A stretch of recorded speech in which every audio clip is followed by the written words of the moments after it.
Thank you, Mr President. I rise to associate the Nationals with this motion and offer our condolences to the Thai royal family, friends and the people of Thailand on the recent passing of their beloved King Bhumibol Adulyadej. As the world's longest reigning monarch, we must all acknowledge King Bhumibol's contribution to the remarkable and rich history of Thailand over the last 7 decades. Most notably, His Majesty's role in forging strong relationships between Thailand and overseas countries, including the long-standing and deep connection Thailand has with Australia. Bhumibol was born in the United States but soon returned to Thailand with his parents. At the age of just 2, his father suddenly and tragically passed away, after which Bhumibol's mother, Princess Shirakina, chose to move her young family to Switzerland. The young Prince Bhumibol was raised there, and it was whilst growing up and studying in Switzerland that Prince Bhumibol met and fell in love with his future wife, Sirikit, the eldest daughter of the Thai ambassador to France.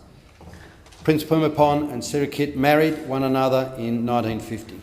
Her Majesty Queen Sirikit was admired for her beauty and her eye for fashion, reportedly to have regularly preferred wearing Australian wool clothing by French designer Pierre Balmain.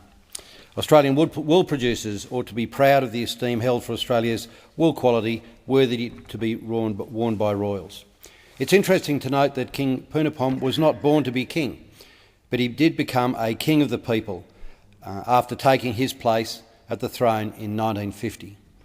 It was perhaps his almost regular upbringing that instilled his caring character and ability to reach out to ordinary people. This was certainly apparent in King Bhumibol and Queen Sirikit's visit to Australia in 1962. The occasion, as one can imagine, was a most significant one.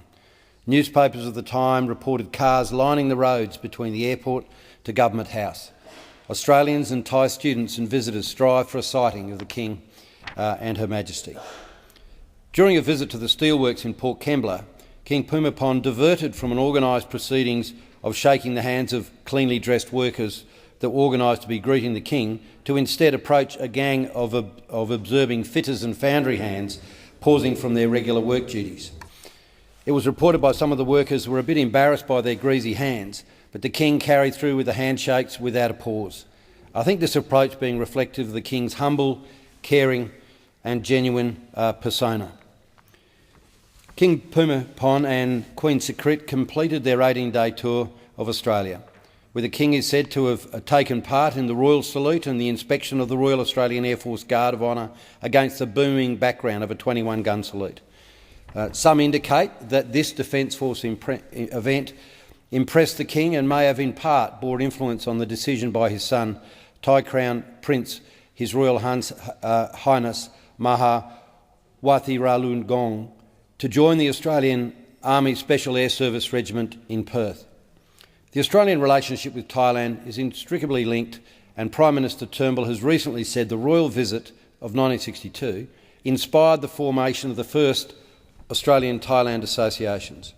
Today, thousands of Aussies flock to Thailand to holiday, approximately 900,000 each year.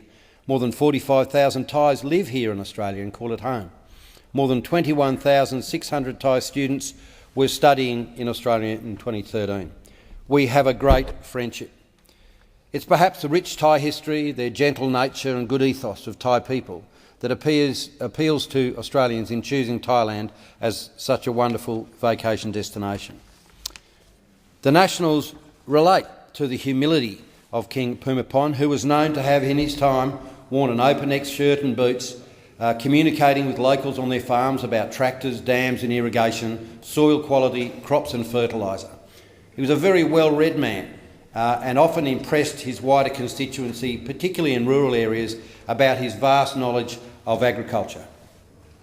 As the Prime Minister has acknowledged recently, Thailand has made major strides in economic and social development, and we have King Bhumibol's heart and guiding influence to thank for aligning his country along this path. King Bhumibol was a strong advocate for regional development to bring regional communities into the mainstream economy. He was well regarded for his visits to regional areas, and his focus on growing the agricultural sector and developing communities is something that the Nationals would applaud. I have been lucky enough through circumstances to have been in Thailand in early December, prior to my becoming to Parliament, in Karat and Kanchanaburi provinces. And I was there on the occasion of the King's birthday.